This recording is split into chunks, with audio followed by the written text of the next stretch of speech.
The key turned with a clean click.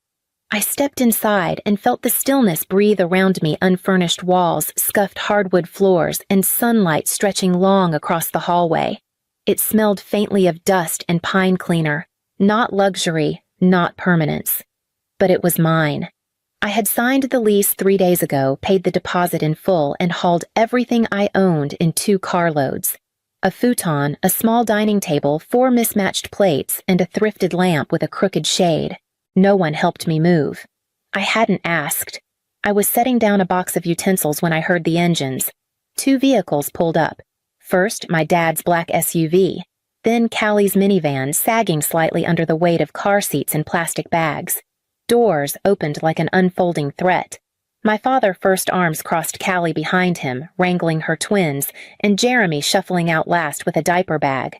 No one had texted. No one had called. But they were here on my sidewalk like this was a planned delivery. I didn't open the door right away. When I finally did, my dad didn't say hello. He looked behind me, past me, into the apartment like appraising a hotel suite. His brow creased. "Where are we supposed to sleep?" Callie hovered behind him, biting her lip. One of the kids asked if there was a bunk bed. I kept my hand on the knob. "You're not." He squinted. "What, you're not sleeping here?" I said clearly. "This place isn't for you." My dad's expression didn't change. It hardened. "You're saying we came all this way for nothing. I didn't ask you to come." Callie stepped forward, voice brittle. "The kids were so excited, Sarah. They picked out spots for their sleeping bags." "I understand," I said. "But this is my apartment. It's not a family space. It never was." There was a pause, long, heavy, the kind that used to scare me into backing down, but not this time. I stood in that doorway, feet planted, and then, without raising my voice, I added, "You don't live here. You don't sleep here. You don't decide this time." I closed the door, not with force, but finality. Behind it, for the first time in years, I exhaled without guilt. I used to think it was normal to pack up your things every time company came. In our old house in Spokane, my room doubled as a guest space storage overflow, or on some weekends, a quiet room for Callie's babies to nap. I learned early how to make myself small, how to roll up my mattress pad and tuck it behind the laundry shelf without making noise. I slept on the living room carpet more times than I can count. My dad said it built character. My mom said I was the easy one. Callie was never asked to move. She was younger by 3 years, but you wouldn't have known it by the way our parents orbited her. Every need was urgent. Every setback was a crisis. If she cried, the whole house hushed. If I succeeded, the house kept chewing. I remember once 7th grade, I won 2nd place in the regional science fair. I came home carrying a certificate and a $75 bookstore gift card. My dad barely looked up from his football game. Callie had a sore throat that day, and the mood in the house was delicate. Later that night, I overheard Mom whispering Callie's just more sensitive. Sarah doesn't need all that fuss, so I stopped expecting the fuss. I learned to celebrate alone, quietly, in the back row, with a kind of dignity no one else seemed to recognize. I worked through high school bagging groceries after class, not because I had to, but because I wanted to save for college. I opened a separate account at a credit union and labeled it UO Fund for University of Oregon. Every time I skipped a coffee or took an extra shift, I imagined my future in a city where no one would ask me to give up my bed. When the acceptance letter came, I held it in shaking hands. Interior design, full admission. I told Mom, who was stirring something on the stove, and she said, "Oh, that's cute.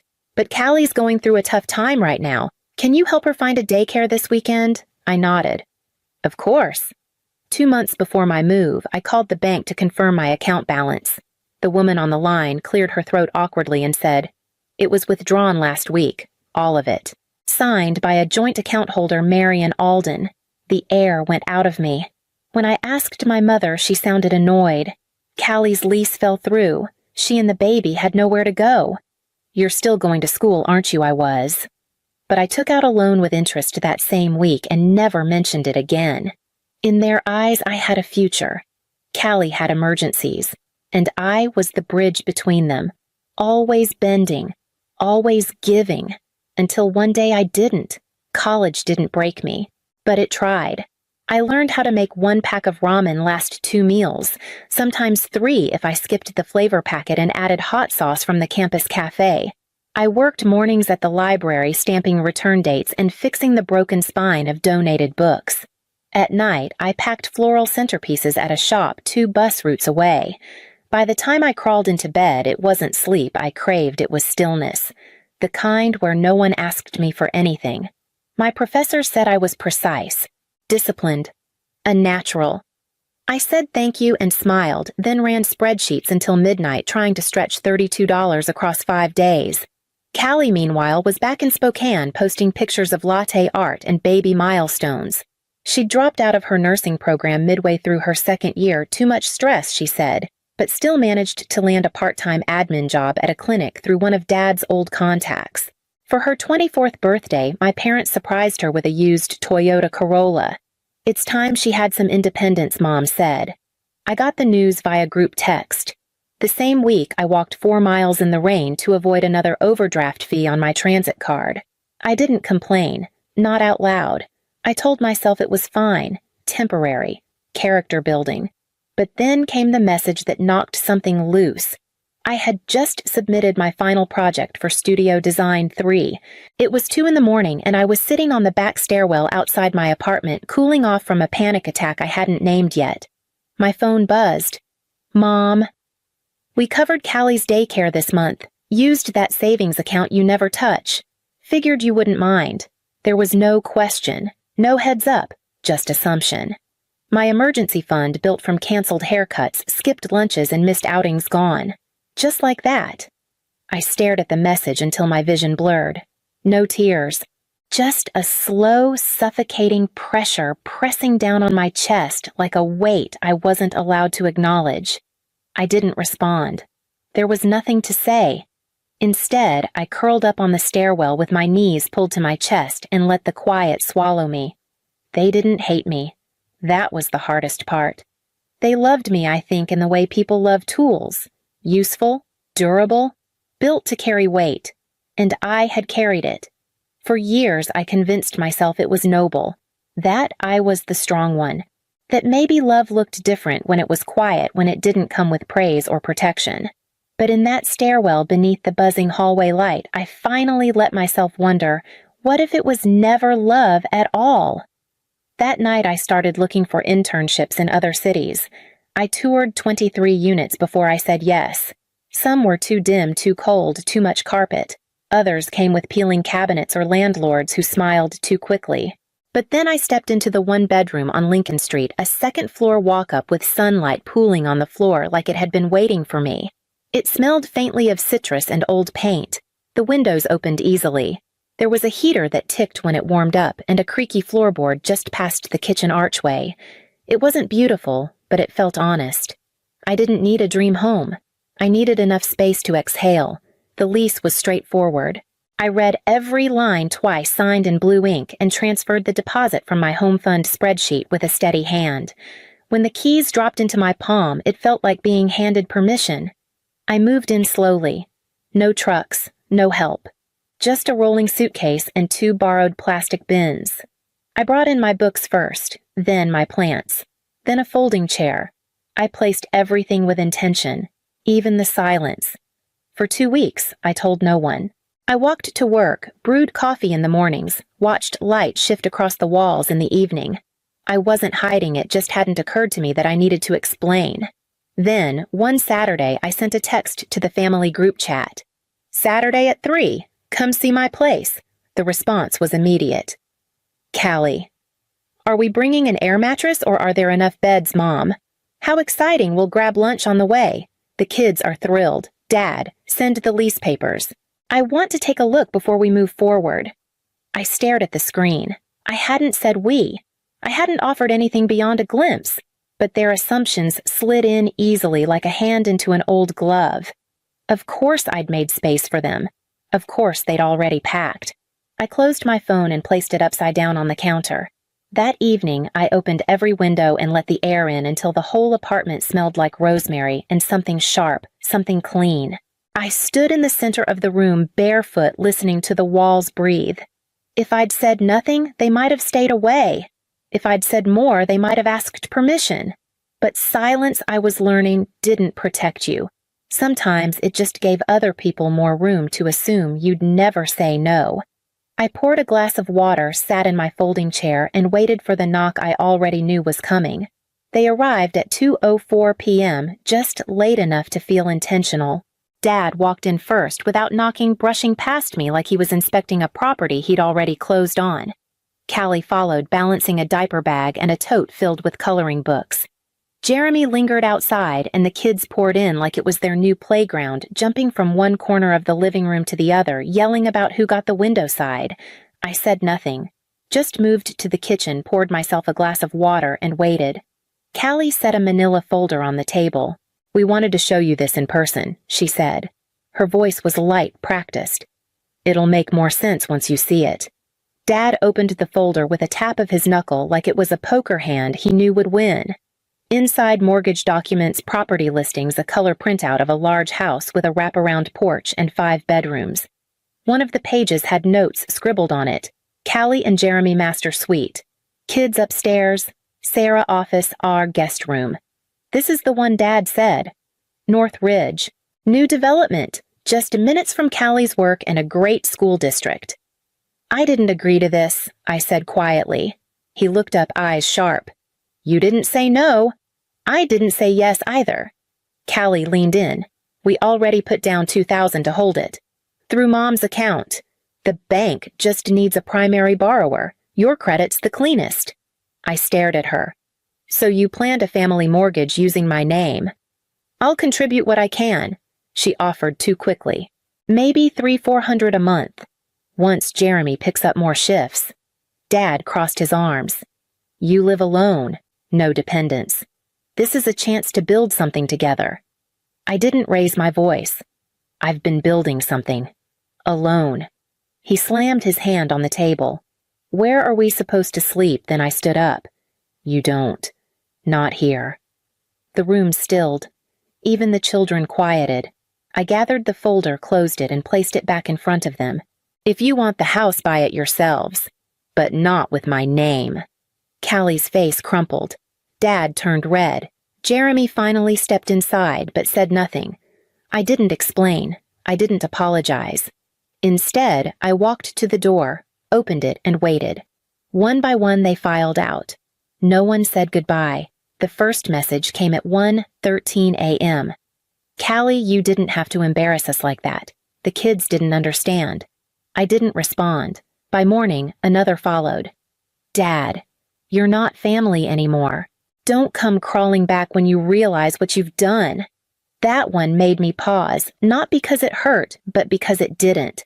I looked at the words for a long time, waiting for the familiar ache, the panic. Nothing came. Later that afternoon, my phone lit up with a call from Mom.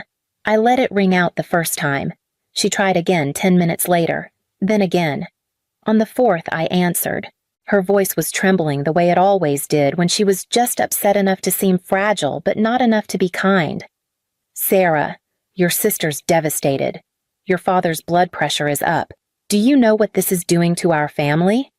I sat on the floor beside my bookshelf, her voice tinny in my ear. "You're tearing us apart over a few pieces of paper. You could have just signed and figured the rest out later." "We always figure it out." "Not this time," I said. My voice was steady. "Calm." She sniffled. "I don't know what happened to you. You used to be so thoughtful." "I'm still thoughtful," I said. "Just not for people who only think of me when they need something."